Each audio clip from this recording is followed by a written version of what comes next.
To add your own ornament to the Ornament Generator add-on, you need to navigate to your Blender installation path. Go to Blender, pick your version. Remember that must be higher than 4.3 for the add-on to work properly. Then go to Scripts, Add-ons, and here you have add-on folder. Here you will find the Ornament Generator folder. Open it, go to Asset Library of this folder and copy your ornament into library file. Now go to the file with your ornament.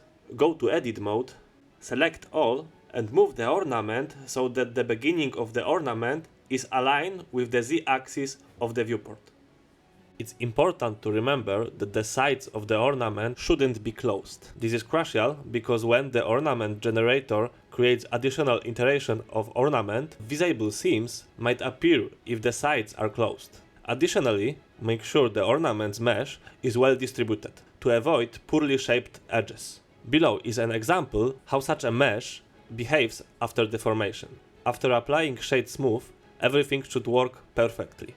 Another important detail is that the origin of the ornament should be slightly pushed inward. This prevents the back of the ornament from being exposed when the ornament wraps around, which could create gaps in the geometry.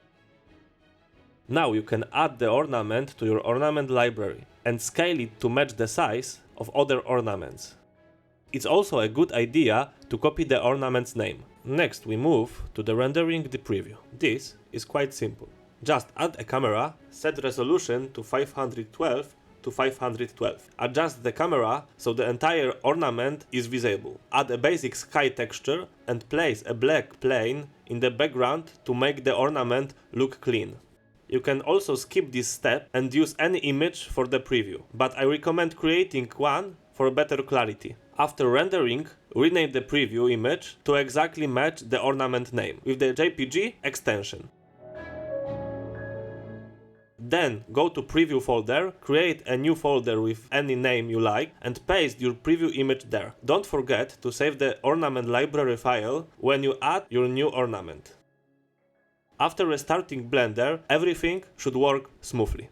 I would also like to mention that the new update of the Ornament Generator is coming soon, featuring more than 30 new ornaments, so remember to update your version. If you enjoyed this video, please give it a thumbs up.